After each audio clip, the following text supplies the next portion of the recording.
Como é que é, Pips? Meu nome é Fred. Estou convosco para mais um episódio de Papos Podcast. Comigo tenho aqui, então, especialmente a minha querida colega Ana. Oi, muito bom dia. Como estão? Estamos aqui bem. para mais um episódio. Obrigada pelo convite já agora. Muito bem, temos um episódio muito especial hoje. Vamos falar de alguns assuntos pertinentes, né?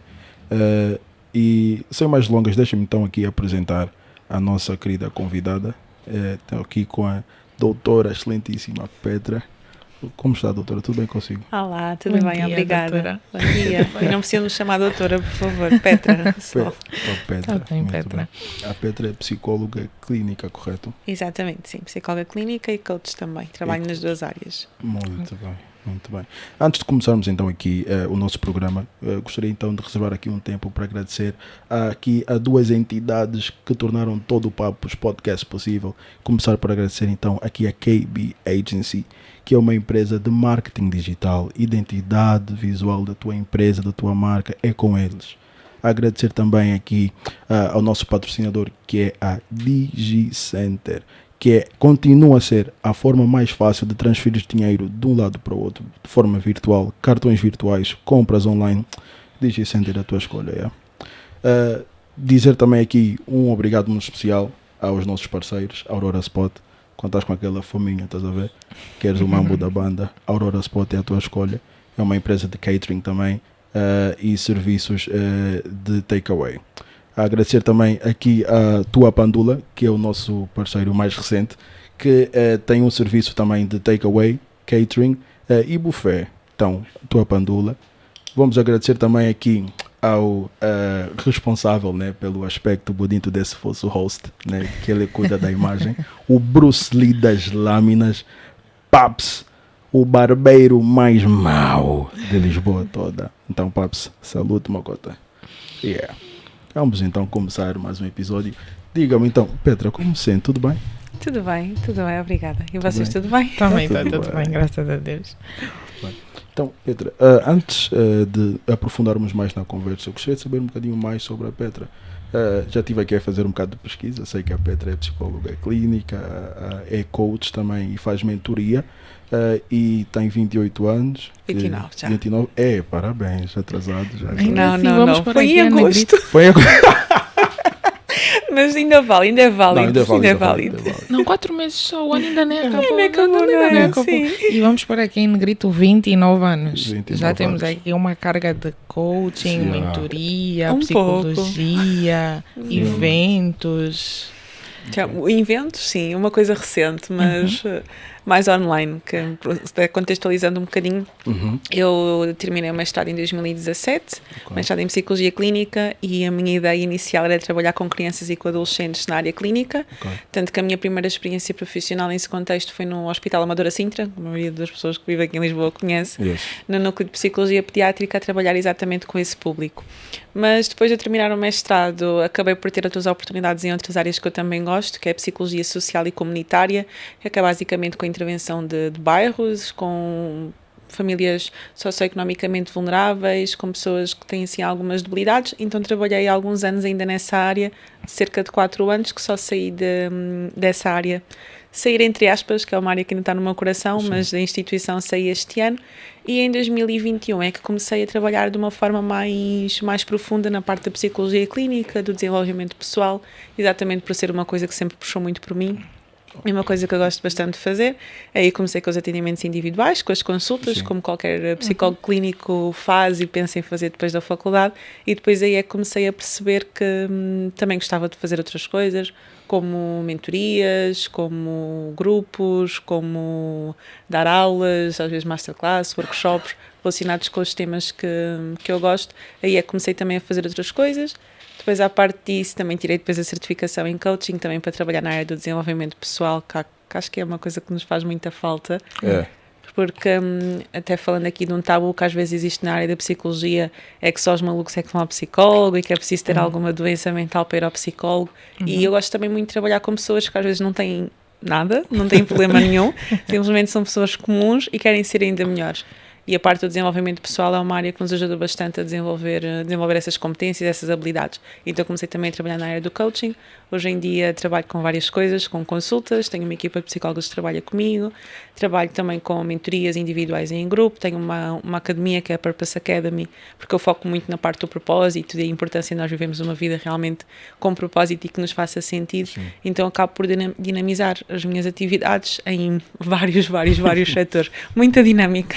Muito É bem. muito bom. É muito bom. Muito bom realmente. mesmo. Eu queria aproveitar aqui, focar numa parte que a própria Petra mencionou, que é que o psicólogo não é só para malucos, é realmente um tabu, é algo que nós temos de desmistificar e, neste caso, desconstruir esse conceito, porque está errado.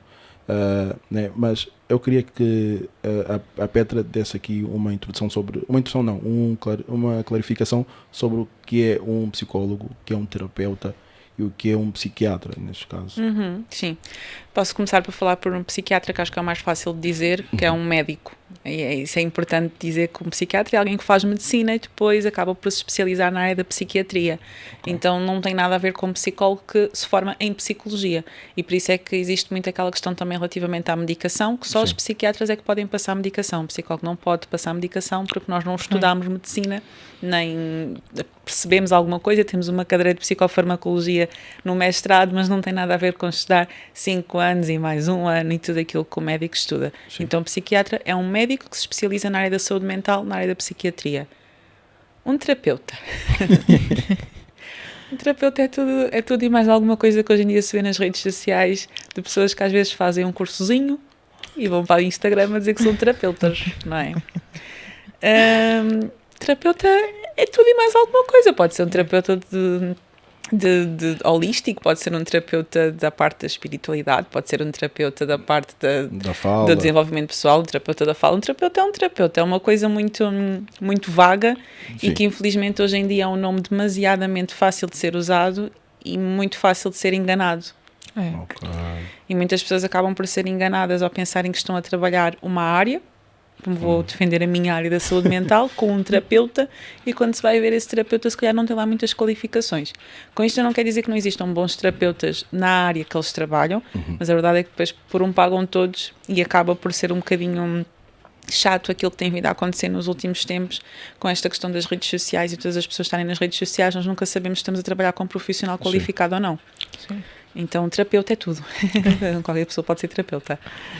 Tirando um cursinho, às vezes existem cursos de fim de semana e a pessoa sai dali e é terapeuta. Então, a Petra está a dizer que o terapeuta é basicamente, ele tem ali algo muito específico a atingir. Sim, sim. Dependendo daquilo que ele estudou, dependendo da área que ele estudou. Isso se estudou.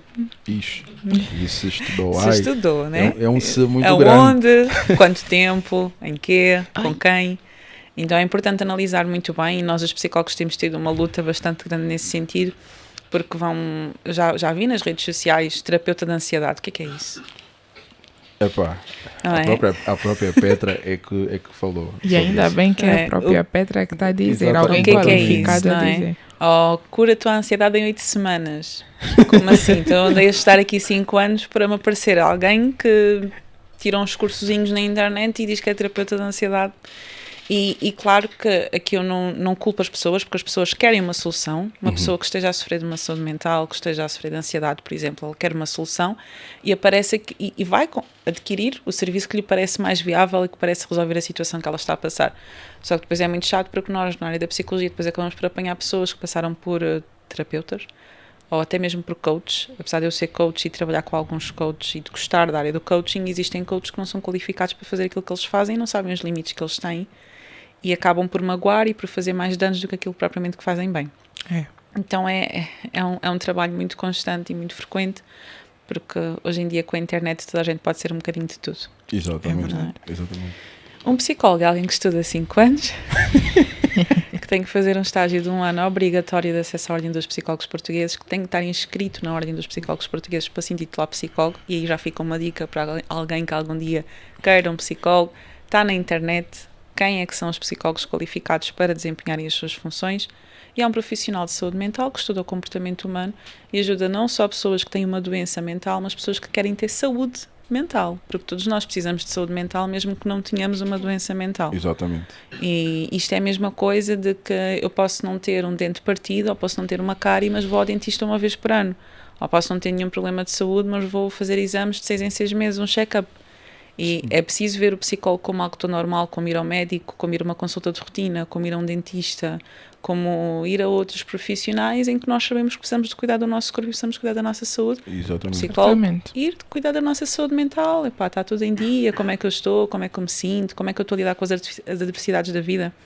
Lembro-me que ainda no outro dia falava com alguém, estava a dizer que queria ir ao psicólogo, que estava com vários problemas, que é uma pessoa que consegue lidar bem com os seus problemas, mas ela deu-se conta, pá, eu não preciso lidar com isto sozinha. Eu posso ter alguém para me ajudar, posso ter alguém se calhar para me dar uma outra perspectiva diante da vida, se calhar alguma coisa que eu não estou a ver em tudo isto que está a acontecer. Então eu tenho uma pessoa resiliente que consegue lidar bem com as situações, mas que, se há alguém que me pode ajudar, por que não? Porquê que eu vou ser tão resistente? Grande parte da resolução do problema é realmente aceitarmos que temos um problema e que muito possivelmente podemos aceitar ajuda. Que temos um problema ou que simplesmente queremos ajuda. Exato. E sem esquecer que hoje em dia diz-se muito isso de estando bem ou estando mal, ir ao psicólogo é bom, e se calhar ao ir ao psicólogo podes descobrir algum déficit teu naquele momento que pode ser uma meio que pedra no teu caminho naquele momento não está a surtir efeito, mas mais tarde vai. E eu acho que realmente é uma iniciativa muito boa por parte de todos nós irmos ao psicólogo, é muito bom. Confias alguém aos teus dentes, não podes confiar alguém à tua saúde mental? Exatamente. Esse conceito, E até existe uma frase que eu não me lembro bem como é que é, mas diz qualquer coisa que o inconsciente pode estar inconsciente, mas não quer dizer que não nos afete. Ou seja, às vezes há coisas que nós nem temos consciência que nos estão a afetar, determinados padrões que nós temos, ou formas de pensar, ou resistências que nós temos, que nem sequer damos conta de onde é que aquilo vem. E ao falar com outra pessoa, conseguimos perceber, ok, agora eu começo a entender, agora eu começo aqui a ligar os pontos. E ninguém está tão bem que não possa ficar melhor ainda, não é? Sim. É verdade. verdade. Agora, vamos aqui nos virar um bocadinho para a parte do coaching. Como é que funcionam as mentorias da Petra?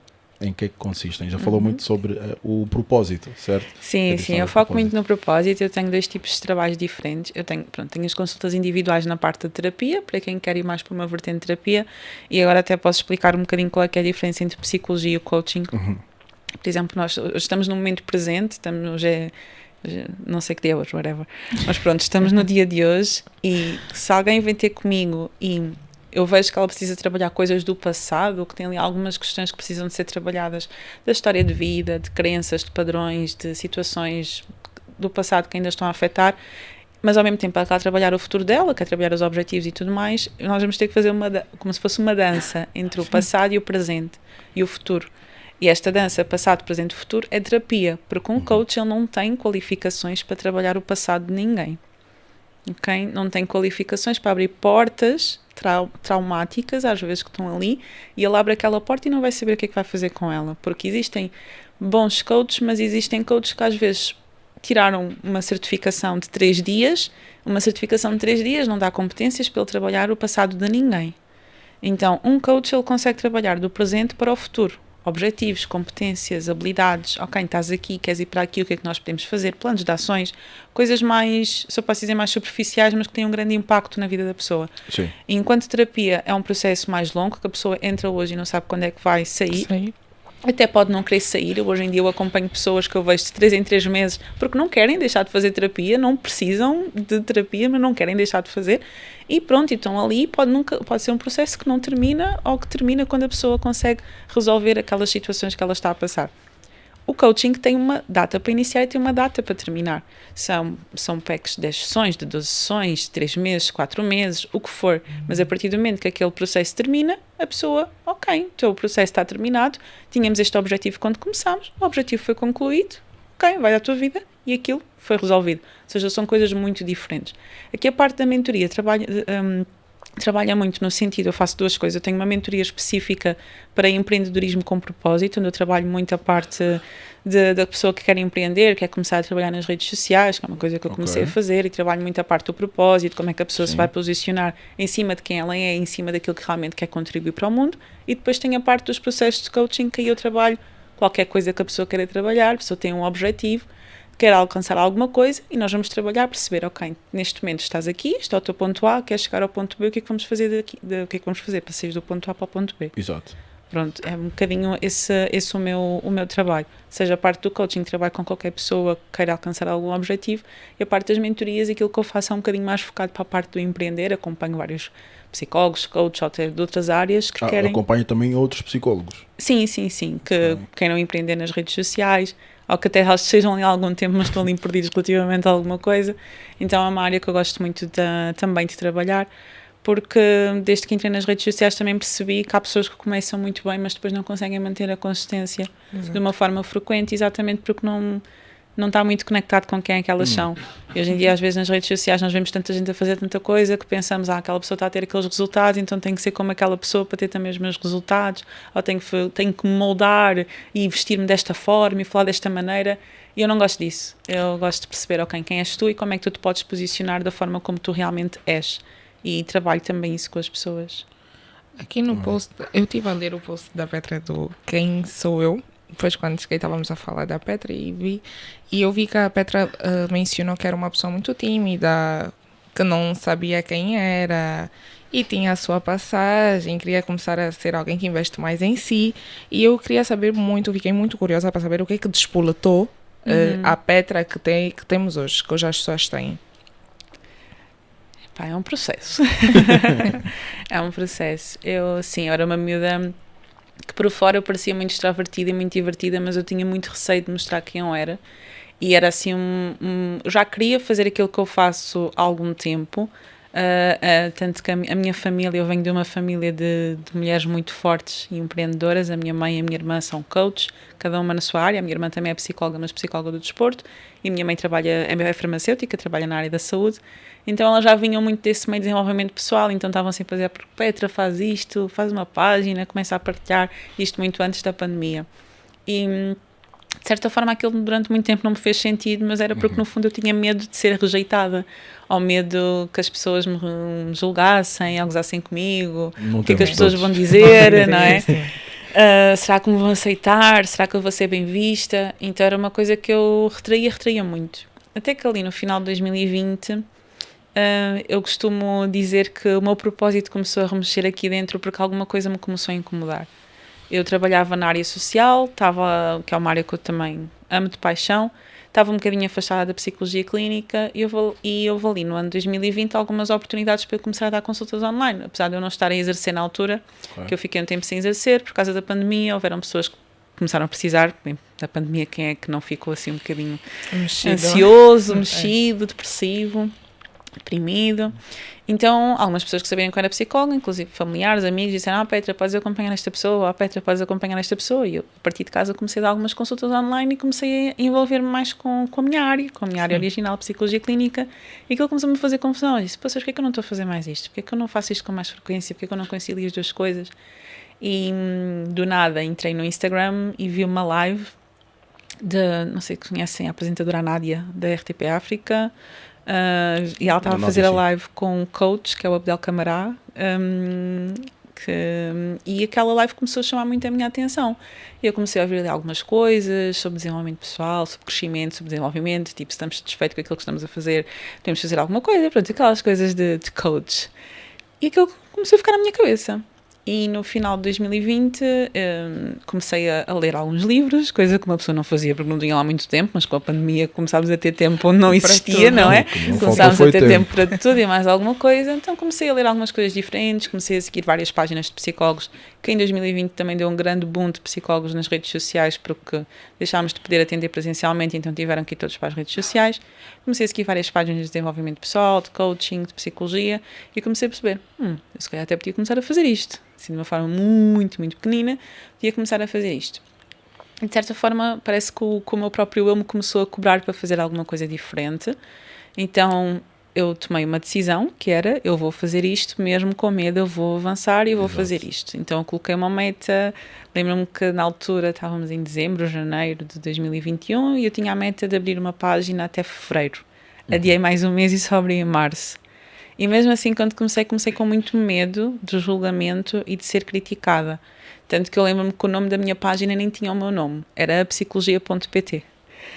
porque eu não queria expor-me, eu não queria ali o meu nome, era muita exposição. Tanto que eu lembro-me que houve uma vez que eu estava no Colombo, fui ao lançamento do livro do Tiago Brunet, e alguém me encontrou na fila e disse: tu és a psicologia.pt, não é? E eu, sim, eu sou a Petra.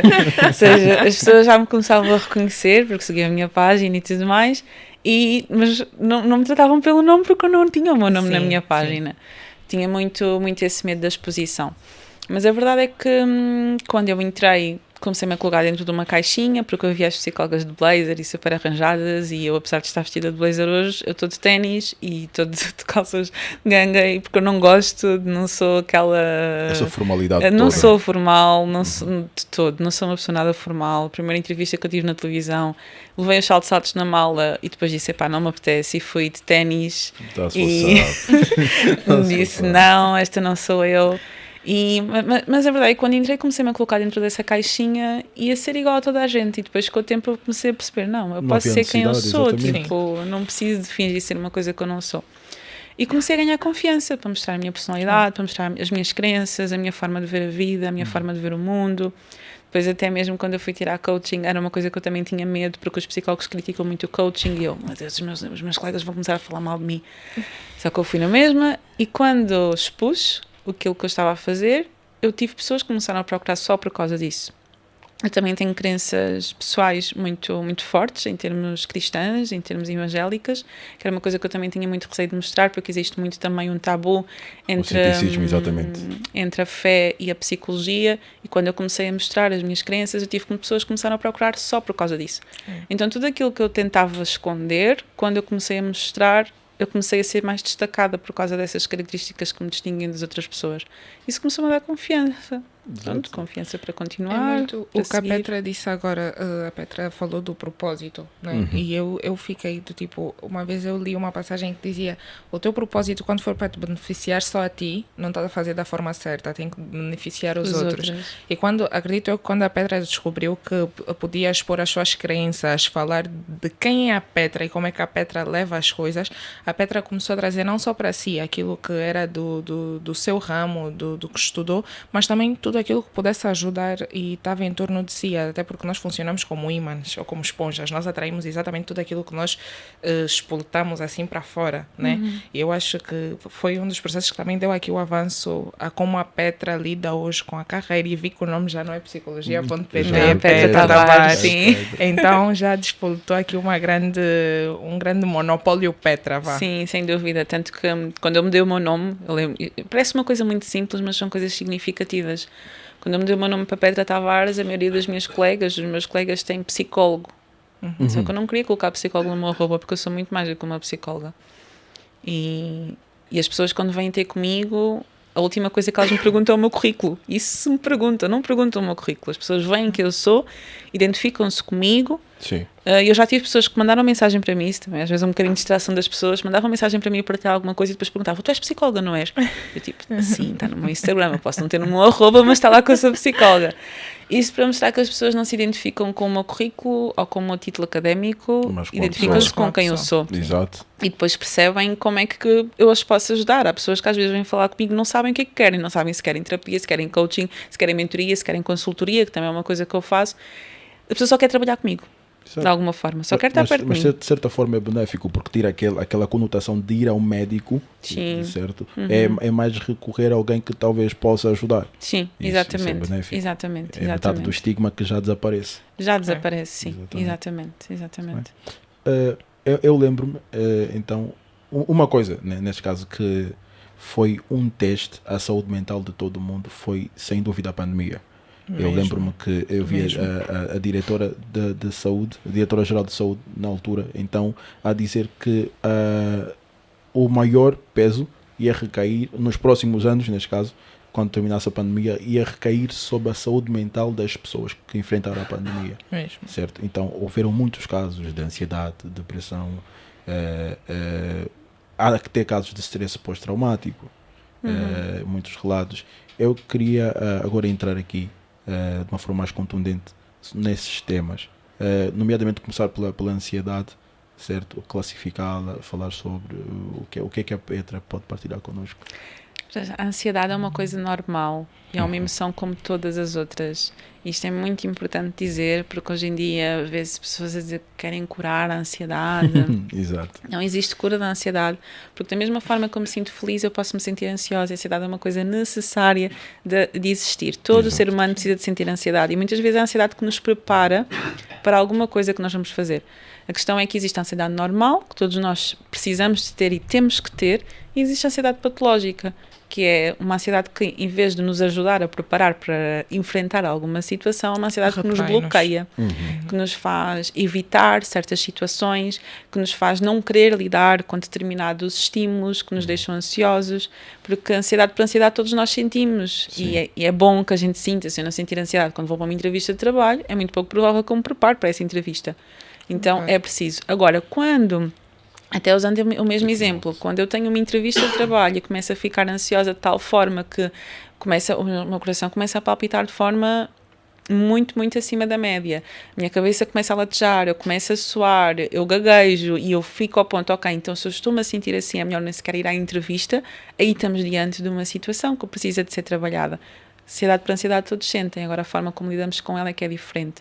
Então nós temos a ansiedade emoção, que todas as pessoas sentem, temos uma ansiedade patológica que pode depois evoluir para a perturbação de uma ansiedade mesmo. E aqui existe existe a ansiedade generalizada, que são pessoas que tendem a sentir níveis mais elevados de ansiedade diante de diversas situações. Temos fobias específicas, desde uma fobia a um animal, a uma fobia a pássaros, a uma fobia a andar de carro, a uma coisa específica.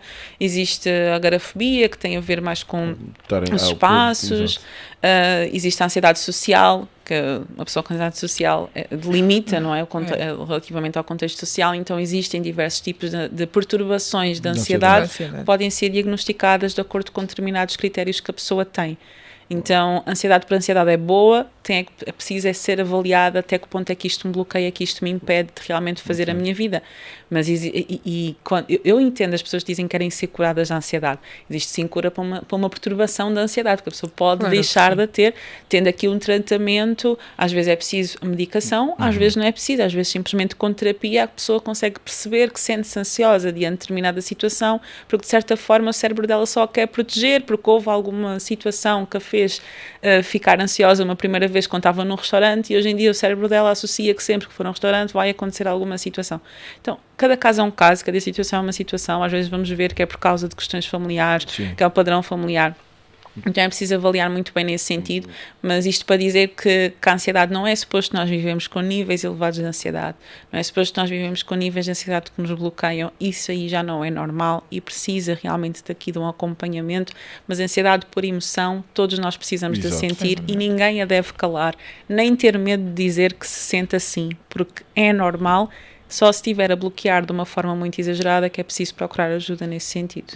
Ninguém merece viver assim. Exato. Até porque a ansiedade não patológica é, de certa forma, uma reação a um estímulo. Sim, certo? É uma reação normal. Agora até me lembrei que para o ano, não sei se já viram aquele filme O Divertidamente, que saiu há uns anos atrás, com aqueles...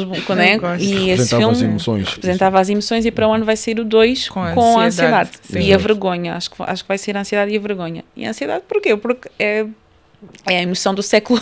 Não, é verdade. Toda a gente fala sobre. Todo mundo. Então, muito obrigado, Pedro, por esse esclarecimento. Já essa mensagem vai para as moças que pensam que têm ansiedade só porque acham que têm ansiedade. Não têm. São momentos ansiosos só. Exatamente. São momentos e que todos nós temos e que precisamos. É muito necessário, sinceramente. Muito obrigado. São momentos ansiosos. Sim. Então, passa. É seguro dizer que a ansiedade, neste caso, então, é um espectro. Certo? Nós podemos verificar um espectro da ansiedade. Eu queria saber, então, neste caso, na perspectiva da Petra, como é que nós declaramos, como é que é efetuado o processo, então, de caracterização ou separação da ansiedade não patológica para a ansiedade patológica, e depois para podermos dizer, por exemplo, é uma agorafobia, é, por exemplo, uma claustrofobia, como é que passamos por isto? Aí existem critérios diagnósticos específicos que não sei de cor, porque não tenho que os saber. Nós temos um livro assim deste tamanho, com DSM? Todos DSM-5, com todos os diagnósticos que podem ser realizados em contexto terapêutico ou em contexto psiquiátrico, e que aí realmente existem determinados critérios que a pessoa tem que atender. O que eu aconselho sempre é, se a pessoa está a sentir que a ansiedade já está a afetar demasiado, já acorda com o coração a palpitar, já os suores já são demasiados, já sente um bloqueio, a ansiedade está-lhe a impedir de fazer alguma coisa, ela já existe coisas que ela evita fazer porque se sente ansiosa. Se já começa a ter aqui um impacto muito negativo e significativo na vida da pessoa, ok.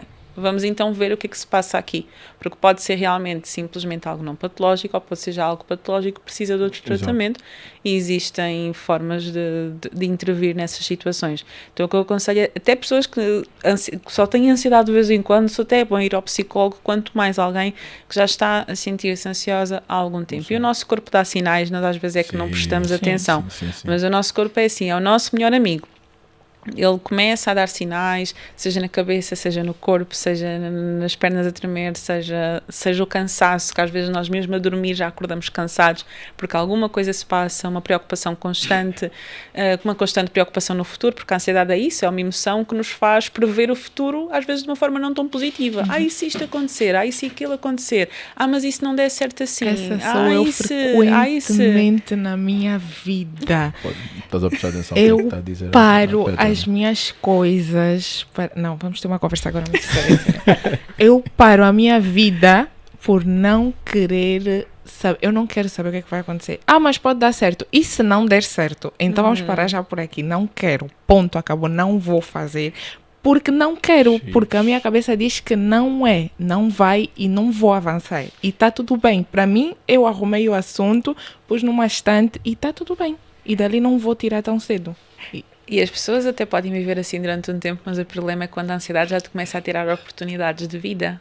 Exato. E já nos começa às vezes a impedir de viver uma vida que nós queremos viver, e é do género, aquilo que eu quero está aqui, só que eu fico aqui atrás porque a ansiedade está-se a meter aqui no meio. E eu, para evitar enfrentar, eu prefiro ficar cá atrás. Mas a vida que eu quero viver, ela está aqui. Onde é que a doutora dá consulta já? Eu dou consulta 100% online. Tá bem. Ok? Da minha casa para a tua. Tá bem, doutora.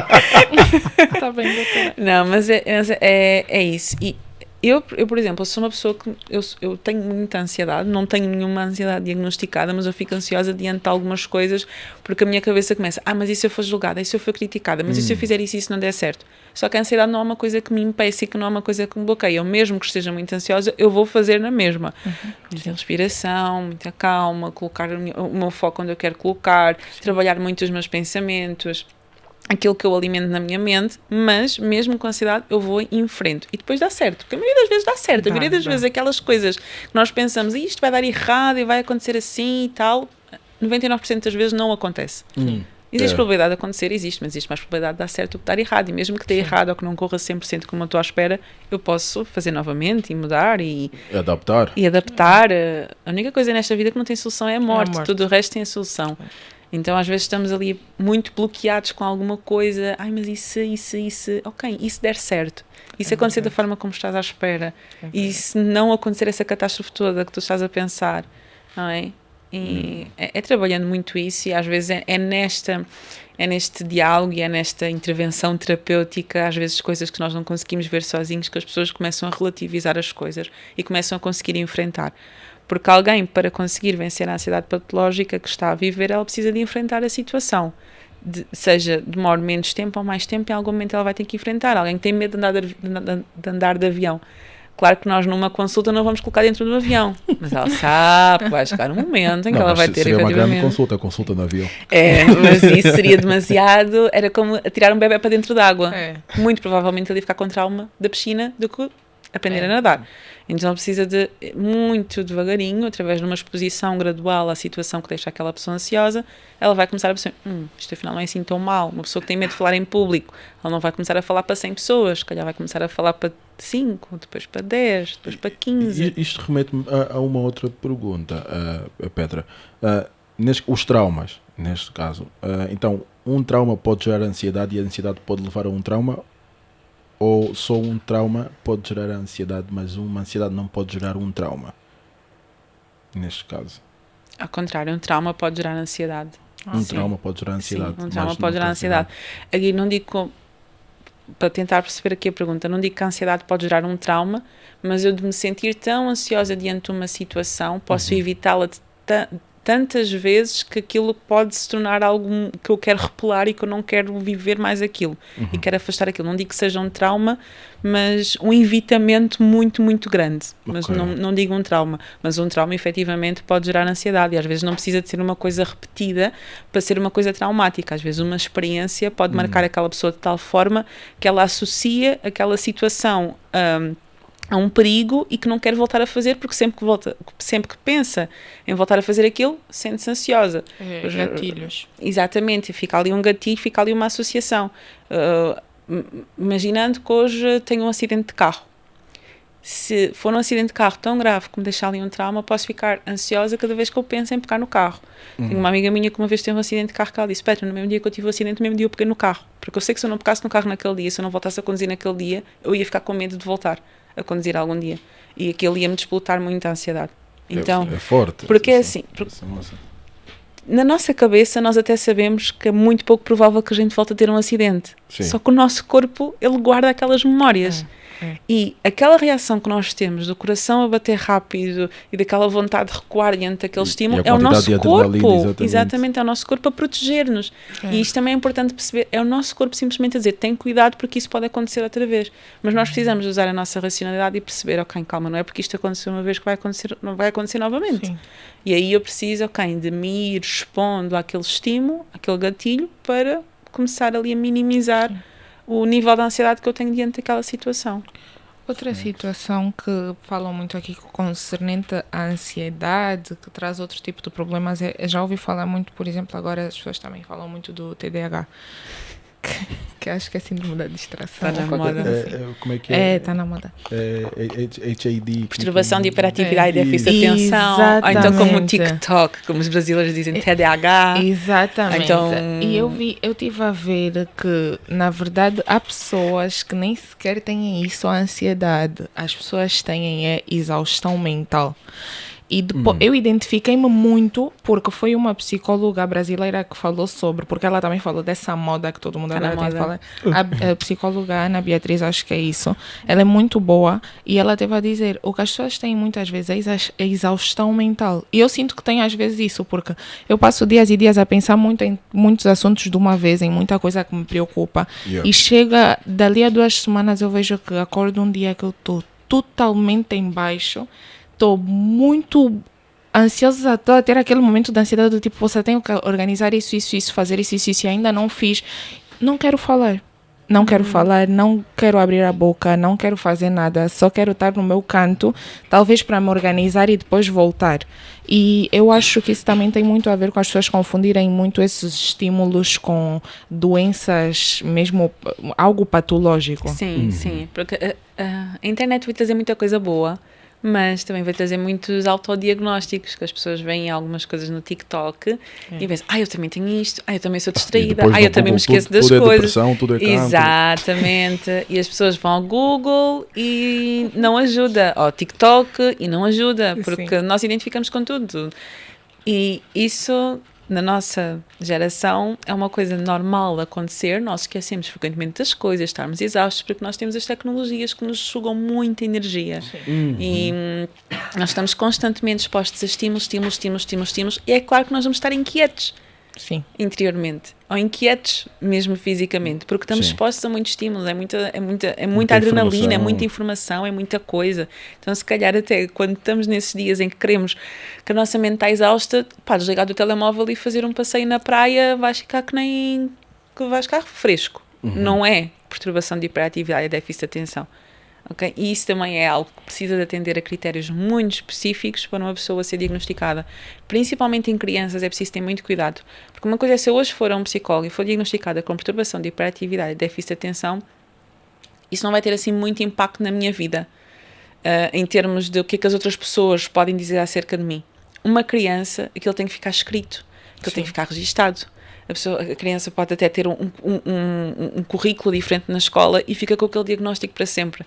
E este sobrediagnóstico que tem existido, que tudo é perturbação de hiperatividade e déficit de atenção, a criança não consegue ficar quieta, é PHDA. A criança está sempre desatenta, é PHDA. É uma criança, simplesmente. Exato. A nós, que estamos sempre expostos às redes sociais, aos estímulos, à televisão, estamos na rua, parece que todas as pessoas andam em velocidade máxima. Não para, a vida não para, a vida não para. Estamos desatentos, estamos cansados, estamos exaustos, não conseguimos pensar como deve ser, estamos constantemente com a cabeça a saltar de estímulo em estímulo, estamos com PHDA. Não, estamos expostos àquilo que a sociedade nos está a dar. Se nós formos tirar uma semana para um retiro, com certeza voltamos mais novos, mais restabelecidos. Ou se colocarmos as nossas horas de dia em sono, se comermos como deve ser, se fizermos exercício físico, se bebermos água, se fizermos o básico bem feito que o nosso corpo precisa, provavelmente os nossos níveis vão restabelecer. Claro que existe. PHDA existe. Existe cada vez mais diagnósticos também, porque existe mais conhecimento acerca das coisas. Às vezes há pessoas que hoje em dia estão a ser diagnosticadas, adultos que se calhar na infância e na adolescência tinham aquele diagnóstico, mas só estão a descobrir agora porque existe mais informação. Então existem coisas que sim, existem diagnósticos que são feitos de uma forma correta, mas tem havido muitos diagnósticos a ser feitos de forma incorreta, mas não é porque a pessoa tem, simplesmente por causa da sociedade em que nós estamos expostos.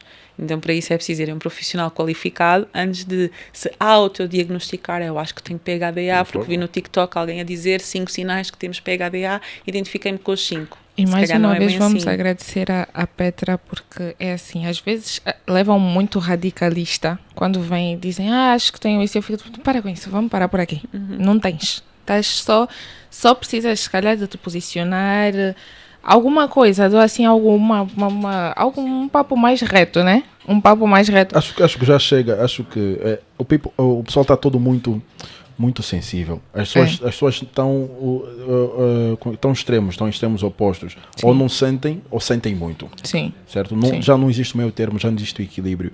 Então, para vocês eu digo o seguinte, parem de achar e se autodiagnosticar. Existem profissionais treinados para fazerem isso por vocês. E o que eles fazem não é um acho, é certo. Então, parem com isso. E depois nós temos de ter cuidado com as vossas supostas sensibilidades e patologias que não existem, por favor. E acho que isso é muito importante, porque as pessoas passaram do 8 para 80. Não tenho nada e não preciso de ajuda e, meu Deus, agora tenho todos os diagnósticos, tenho tudo. E é preciso entender que todos nós temos sintomas de tudo e mais alguma coisa, ou temos ali alguma coisa. Dependendo da fase de vida em que nós estamos, dependendo do contexto a que nós estamos expostos, todos nós temos fase em que estamos mais ansiosos, todos nós temos fase em que estamos mais distraídos, todos nós temos fase em que estamos mais desatentos, todos nós temos fase em que estamos mais cansados, mais exaustos, e isso não significa que temos um diagnóstico de alguma coisa. Somos seres humanos e é normal que em determinadas fases sintamos determinadas coisas. Isso mesmo. Queria fazer aqui um ressalvo de algo que algo que a Petra mencionou mais cedo sobre a Purpose Academy. Já agora o nome, muito bom nome. Obrigada. Fica no ouvido. A Petra, estás na minha cabeça. A Petra é fundadora da Purpose Academy, certo? E trabalha com outros profissionais também de saúde mental, certo? Aí dentro não sou específica para saúde mental. Qualquer pessoa que queira fazer parte pode entrar. Qual é que é o meu objetivo com a Purpose Academy?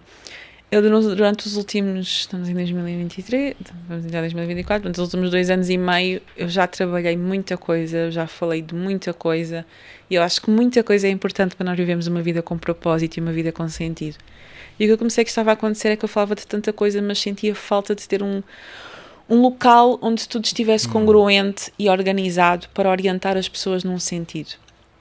E, querendo ou não, eu já fui criando uma comunidade, mesmo sem ter uma comunidade, com as minhas mentorias em grupo, com aquilo que eu ia criando, com aquilo que eu ia fazendo. As próprias pessoas iam sentindo sede de fazer mais e de estarem mais juntas e de terem realmente o sítio onde possam diariamente cultivar uma vida com propósito. Então a Purpose Academy nasceu quando no meu dia de aniversário, dia 24 de agosto deste ano, e veio exatamente com esse sentido. Ajudar as pessoas a viverem uma vida com propósito diariamente, com intencionalidade, com hábitos que as vão ajudar a aproximarem-se daquilo que elas querem viver, com inteligência emocional, autoconhecimento, autocompaixão, objetivos, produtividade, tudo aquilo que as pessoas precisam para viver uma vida com propósito está dentro da Purpose Academy, e somos uma comunidade que se foca exatamente nisso, em sermos intencionais no nosso dia-a-dia, saímos do piloto automático, porque hoje em dia nós vivemos muito no piloto automático, entra ano, sai ano, é sempre a mesma coisa, e nós até definimos ali uns objetivozinhos para janeiro, mas depois em fevereiro já nos esquecemos de tudo. Então eu trabalho com pessoas comuns que querem realmente investir numa vida que vale a pena ser vivida, numa vida que elas sentem que realmente faz sentido para elas. Lá trabalhamos vários temas. Eu também queria um sítio onde eu não fosse a psicóloga, onde eu simplesmente fosse a Petra, onde eu pudesse falar sobre temas que às vezes não falo assim de forma tão aberta, como a parte da espiritualidade e outras coisas que eu também gosto de falar. Então dentro da Purpose Academy trabalhamos todos esses pilares: pilar social, pilar físico, pilar espiritual, tudo aquilo que nós podemos trabalhar para realmente vivermos uma vida com sentido e com propósito. Que bom saber que a Petra tem uma casa. Petra, focar aqui num ponto importante, que é a juventude atual. Por onde começar?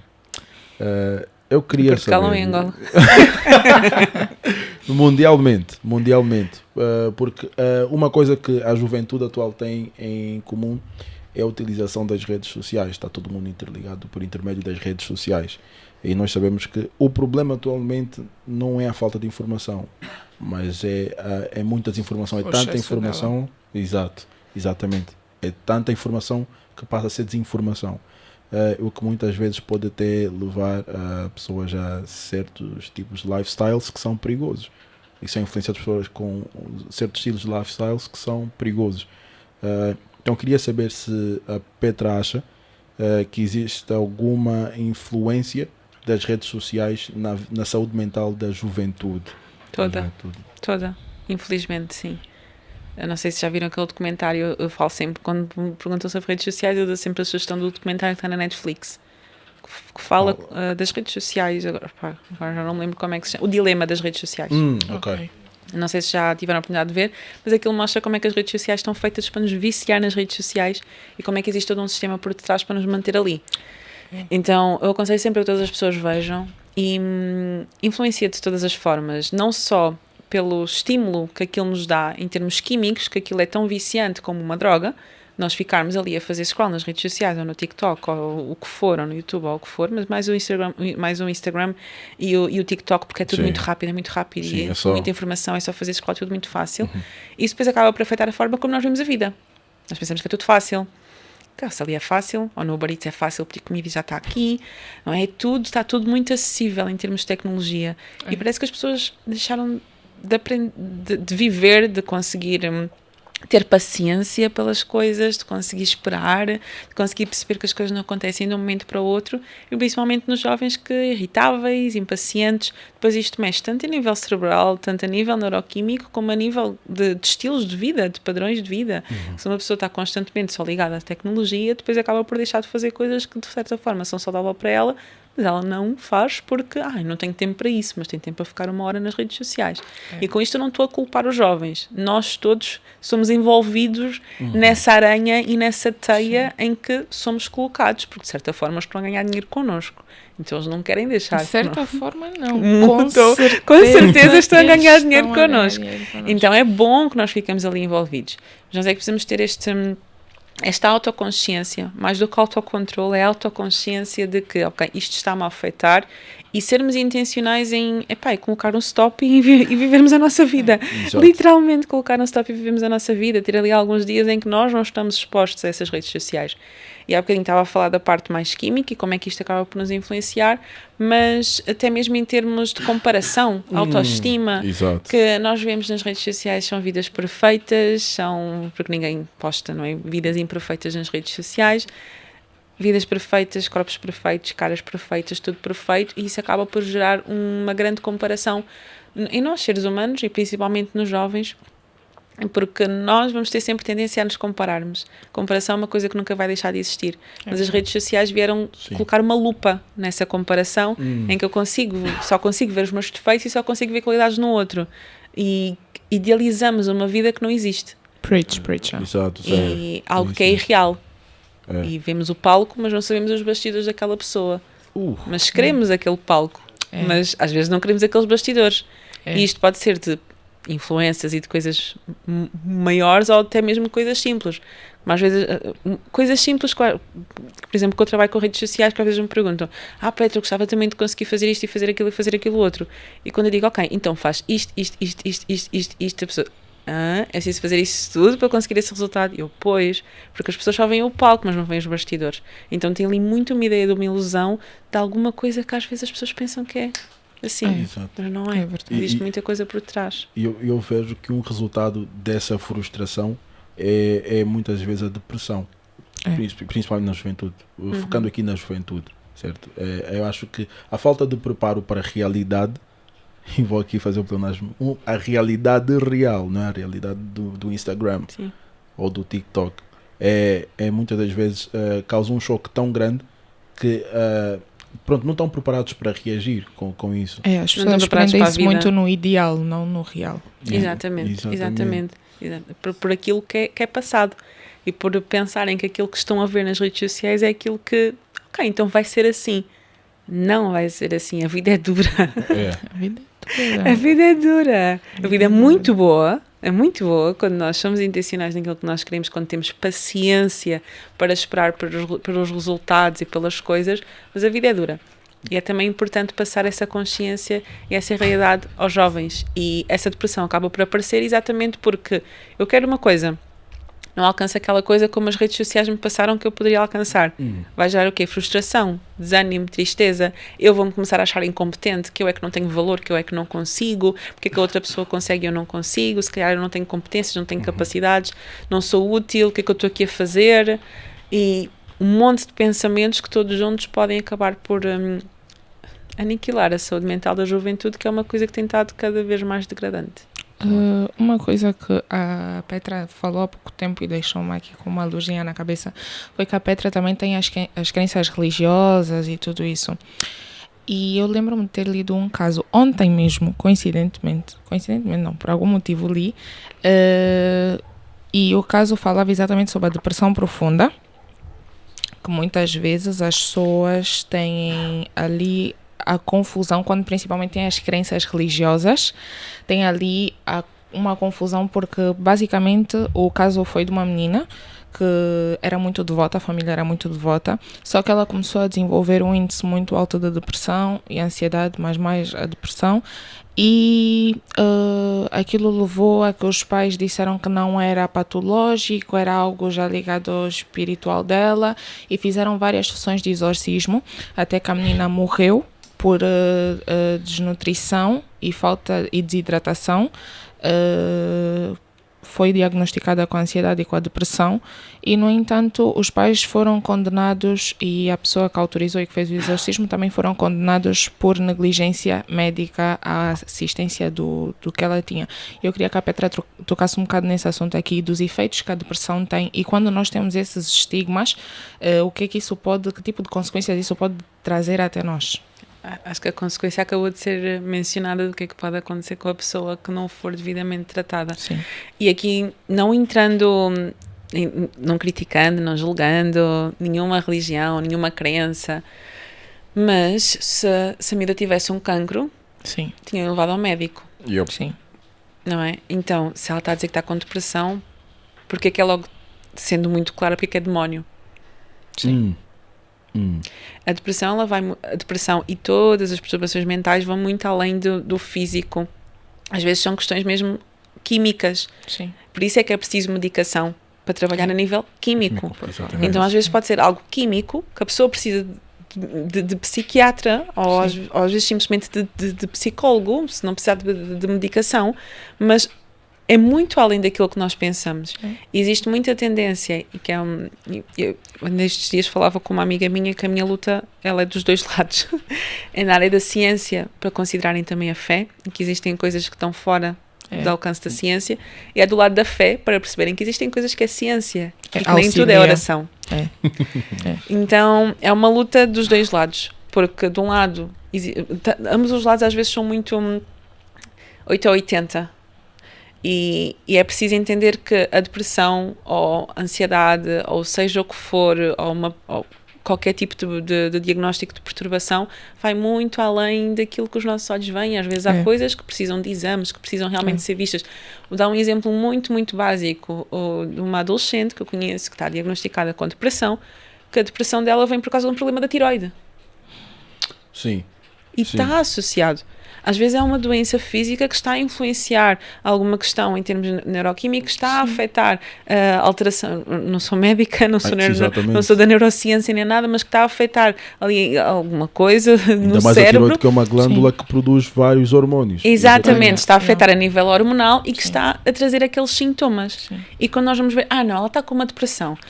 Falando de uma forma muito clara, precisa de ir à igreja, precisa de se entregar a Deus porque depressão é do diabo. Calma, se calhar ela está com um problema de saúde e nós por não o levarmos e não percebemos, ok, está aqui diagnosticado uma depressão, agora vamos fazer também um despiste nisto e naquilo, vamos fazer alguns exames para ver se não pode ser alguma coisa mais. A pessoa não entende porque é que ela está assim. Pode ser um problema sistemático. Exatamente. Até porque muitas vezes a depressão, eu já vi várias vezes que as pessoas às vezes só entram em certos estados de decadência mental, em doenças como a depressão e distúrbios e tudo isso, por falta de produção de certas hormonas, como por exemplo a dopamina, que são hormonas que nos dão ali a adrenalina, nos dão alegria, e por isso simplesmente o nosso corpo por algum motivo não está a produzir aquilo e aquilo faz-nos sentir depressivos e está tudo bem, desde que vais ao médico está tudo bem. Exatamente, e às vezes indo ao médico e fazendo ali uns pequenos ajustes a pessoa fica bem e está tudo certo, porque nós somos humanos e somos muito mais, somos muito complicados porque nós temos muitas coisas que nos influenciam, não é só uma vertente. Por isso é que é importante, ok, imaginem, estou a trabalhar na área da ciência, já fiz tudo aquilo que podia fazer na ciência e mesmo assim não resultou, e se calhar precisas aí de algum suporte espiritual, precisas também, porque a espiritualidade não é religião, ia dizer que é muito mais, mas não é de todo. A espiritualidade não é religião, é conexão com algo maior do que nós, e está estudado cientificamente que quem investe nesta abordagem espiritual acaba por ter muitos mais resultados até a nível terapêutico. Quando eu falo em espiritualidade não estou a falar de Deus.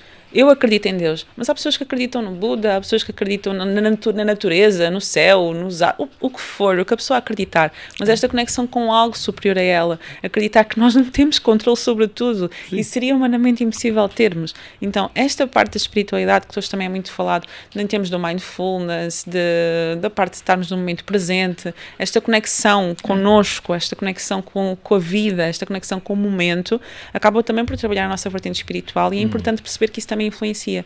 E depois do outro lado também é importante perceber, ok, que nem tudo é espiritual, que existem coisas que são físicas, que eu posso precisar de uma medicação e isso não quer dizer que eu não esteja bem com Deus. Por exemplo, eu sou crente, para quem não sabe eu sou crente, mas crente pentecostal mesmo, de verdade, eu sou crente, mas até hoje os pastores já se preocupam muito em pregar que nós temos que fazer tudo aquilo que nos é humanamente possível. Tudo o que é humanamente possível tem que ter a tua mão, tá bem? É tudo muito complementar. Ou seja, a Petra falou há pouco tempo, a fé é possível ter a ciência com a fé e vice-versa. E tudo aquilo que nos é humanamente possível tem de acontecer pelas nossas mãos. É tipo, há uma mão ali que nos ajuda a empurrar, dependendo muito da nossa crença, mas tudo o que é humano nós temos que fazer, nós temos que alcançar, nós temos que chegar até lá. Eu acredito sim muito que os médicos são anjos que Deus criou e formatou para nos auxiliar naquilo que nós não conseguimos alcançar. Alguém teve que estudar para a saúde humana. Porque eu, Ana, não ia conseguir ser autossuficiente só comigo mesma, não ia conseguir ser autónoma o suficiente para cuidar da minha saúde e cuidar de tudo aquilo que está à minha volta. Eu preciso de um gestor quando tiver uma empresa, eu vou precisar de um médico quando estiver doente, eu vou precisar, sei lá, de uma amiga, exatamente, de um professor para me ensinar a chegar ali. Então eu acho que tem muito a ver com aqui. Exato. Tipo, começa aqui dentro. Isso remete-me, por acaso, vou até aqui citar um convidado, um antigo convidado nosso, estou a falar já, estou. Como é que é? É exaustão mental. Que é o pastor Edivaldo Simão, já agora, pastor, minhas saudações. E ele disse o seguinte: tudo que você não põe a mão, Deus também não põe. E é sobre isso. É sobre tu fazeres e teres o acompanhamento, teres não é guidance, qual é a palavra? Teres a orientação, muito obrigado, teres a orientação, a mentoria do Pai Grande lá em cima. Exatamente. Né? É sobre tu mostrares esse interesse, tu mostrares essa vontade, tu mostrares essa necessidade e trabalhares em prol disso. E vem depois essa mão ajudante dele para te orientar. É sobre isso. É mesmo. É exatamente isso. Mesmo. Sim. E muito relativamente consoante aqui ainda os distúrbios mentais, né, Petra? Eu gostaria, a Petra como psicóloga melhor do que nós aqui, sabe também muito aqui da filosofia, isso tudo, estudou para isso. Tem uma teoria de filósofos. Eu lembro-me de ter estudado isso na 11ª e ontem um colega de serviço falou comigo que era sobre a divisão do corpo, do espírito e da alma. Aristóteles, Platão e mais 2 malucos aí da filosofia falaram sobre. Sócrates, não? Não sei, não me lembro. Não quero mentir. Eu também não me lembro. Mas é do tipo, tudo começa pelo que nós não vemos. Ou seja, pelo que sentimos. Um diz que o espírito é que guia a alma e o corpo, outro diz que o espírito é que guia a alma e a alma é que guia o corpo, outro diz que a alma... Ou seja, aqui vendo o conjunto, eles chegaram a uma única conclusão de que nada começa pelo carnal, é sempre no espiritual, é sempre na nossa mente e na nossa cabeça. E a Petra, assim, afirmativamente, sem ser os estímulos exteriores, a Petra acha que nós às vezes podemos nos autossabotar e trazer esses distúrbios para nós? Boa pergunta. Como assim? Por exemplo, Petra falou dos estímulos. Sim. Por exemplo, estar sempre nas redes sociais, telefone, pode trazer aquela coisa da comparatividade, nós nos compararmos. O scroll rápido faz com que nós pensemos que as coisas são assim muito fáceis e tal. Mas ainda que não houvessem, se calhar, esses estímulos todos, até porque antigamente já haviam esse tipo de doenças, só não eram diagnosticadas e não eram tratadas como são tratadas hoje. Mas será que nós às vezes podemos nos autossabotar? Podemos ser a nossa autossabotação. Por exemplo, a nossa cabeça pode nos autossabotar com coisas... Com pensamentos que acabam por... Se calhar, por exemplo. Não o fazemos com essa intenção, como é óbvio. Claro. Mas até vou voltar um bocadinho atrás a esta questão do corpo, alma e espírito. E vou tocar aqui na parte das emoções. O nosso corpo, antes de nós pensarmos, nós sentimos. Yes. Sim. E às vezes, para nós sentirmos determinadas coisas, causa determinadas associações na nossa mente. Yes. As nossas emoções, elas falam antes da nossa razão e dos nossos pensamentos. Então, até aquilo que estavas a falar que nem tudo assim é carnal ou seja, ou racional, é que às vezes nós não temos consciência de como é que certas coisas nos fizeram sentir e nós temos memórias como se fossem memórias afetivas. Isso. Que eu senti-me assim diante daquela situação e é como se a minha cabeça já começasse a formar pensamentos relativamente àquilo e cada vez que eu estou diante de alguma situação eu posso me autossabotar com aquele tipo de pensamentos, mas Sim. porque já aconteceu alguma coisa à partida. Sim. Nada acontece do nada. Isso. Nada é do ar, nada disso. Mas às vezes podem ser coisas que nós não temos consciência, exatamente porque é inconsciente, e aí temos uma vertente da psicologia que trabalha muito essa parte. Eu não sou dessa área, mas é uma área super interessante que é a da psicanálise, que trabalha muito a parte do inconsciente, trabalha muito a parte dos sonhos, trabalha ali muito a parte de coisas que nós às vezes podemos nem nos lembrar que aconteceram, mas até existe um livro que se chama O Corpo Não Esquece.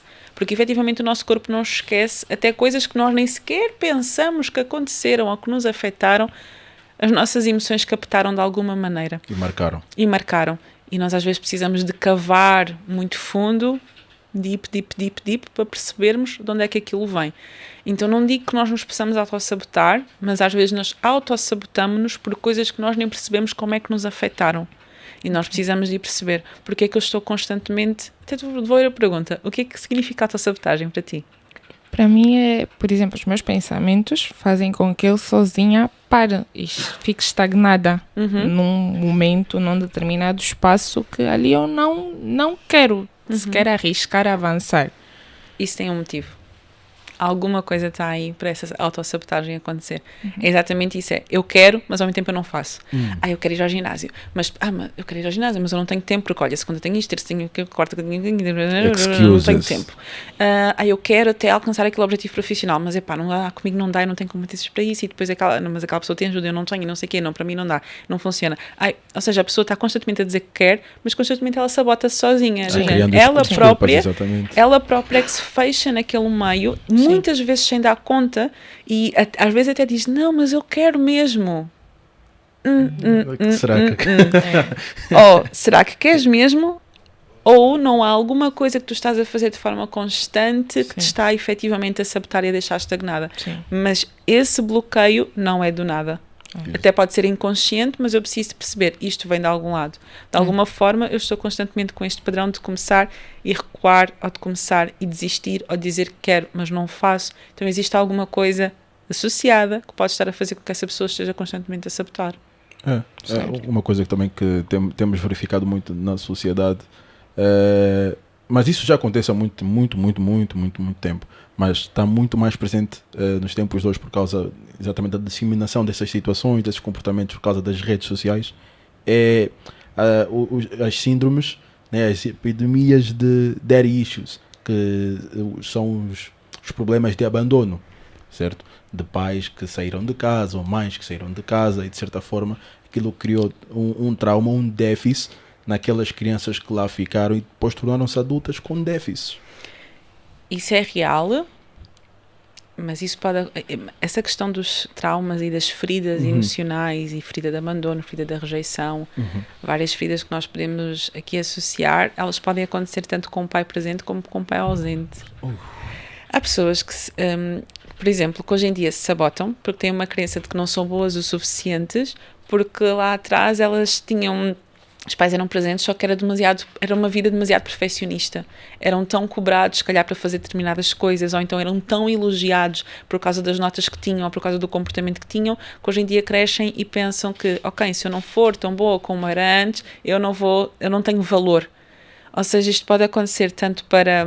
Fala-se muito sobre a questão do trauma, ou a questão de feridas, de abandono, porque os pais abandonaram, mas às vezes pode acontecer os pais estarem ali, mas haver ali um padrão muito elevado quando era uma criança, quando era um adolescente, e hoje em dia também tem comportamentos que evidenciam que isso de certa forma afetou, e que a pessoa pensa, não, eu tenho que ser perfeita como era antes, porque se eu não for perfeita nem vale a pena fazer. Esta questão do perfeccionismo, esta questão da autossabotagem, esta questão da pessoa dizer, não, nem vou fazer porque se calhar dá errado, e depois eu não vou ser vista como uma pessoa que tem valor porque isto deu errado, porque lá atrás eu tinha tudo bem, eu fazia tudo bem, eu fazia tudo certo.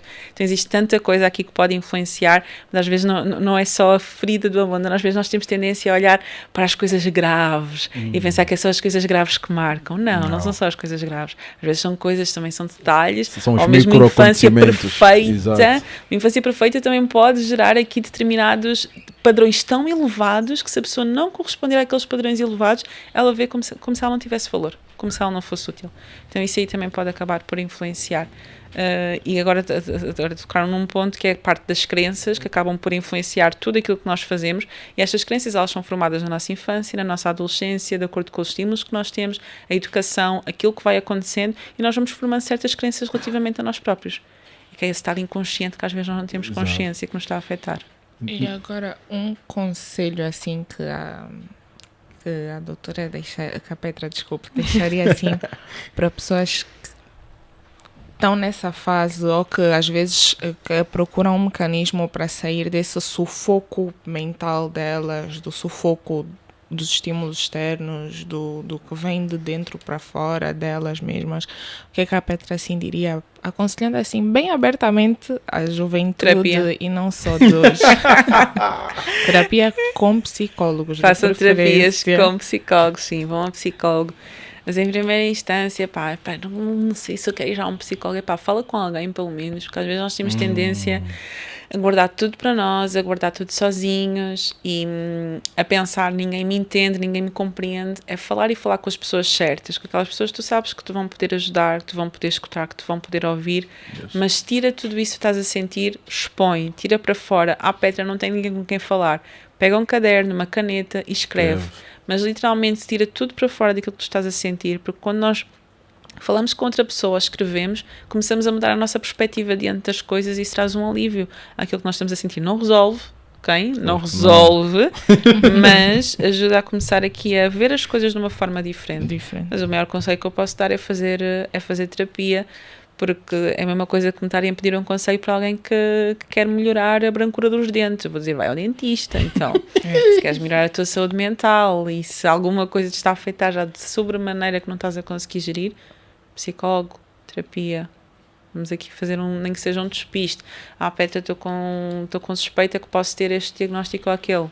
Vai um profissional qualificado para te ajudar a perceber. Exatamente. Mas ninguém nasceu para sofrer sozinho. Todos nós temos as nossas dores, temos as nossas angústias. Até os psicólogos vão ao psicólogo. Então, todos nós precisamos deste auxílio, deste apoio, deste suporte. Nós não nascemos para vivermos sozinhos. Alright. Muito obrigado pela conversa, cara Petra Tavares, não doutora Petra Tavares. Obrigada. É de louvar Obrigado pelo tempo que a Petra disponibilizou para nós, para esta aula. Muito esclarecedora, muito incentivadora. Também eu tenho aqui alguns, não vou dizer tabus, mas vou dizer que tenho adiado também algumas sessões com uma psicóloga. Mas assim já me sinto mais motivado. Já, houveram aqui coisas que foram ditas que são tipo meio que chavezinhas para luzes para tu, pelo menos para mim, né? Não, para mim também. Não tinha luz, agora já está. Muito bem. Antes de terminarmos então o nosso episódio, não podemos deixar de agradecer novamente, né, aos nossos patrocinadores, a KB Agency, que é uma empresa que pode dinamizar aqui a identidade visual da tua empresa, a tua identidade visual, também é marketing digital do melhor. KB Agency. Agradecer também ao nosso patrocinador, que é DigiCenter, que continua a ser a maneira mais prática de enviar dinheiro de um país para o outro, criar cartões virtuais e fazer compras online. DigiCenter. Agradecer também aqui os nossos parceiros, né? Aurora Spot, que Aurora, estou com fome, é a Aurora que vais ligar, é um serviço de catering, takeaway e buffets também. Agradecer também a Tua Pandula, que também é um service de takeaway e catering e buffet, Tua Pandula. E agradecer também, claro, né, ao mestre das lâminas, ao Jet Li, Bruce Lee, tem toda uma escola de Kung Fu, ao Barber Paps, que me deixa sempre bonito. Muito obrigado, Paps. Muito bem, pessoal, foi mais um episódio de Papos Podcast, né? Não sei se a minha parceira, a querida Ana, quer deixar aqui alguma dica também. Não, tá tudo bem. A Petra já disse tudo, já conseguimos conversar aqui. O próximo papo vai ser para dar raspanetes. Muito bem, então, meu pessoal, a dica de hoje é a seguinte: não é porque os teus problemas estão atrás de ti que estão ultrapassados. Fica a dica, então, vemo-nos no próximo Papos Podcast.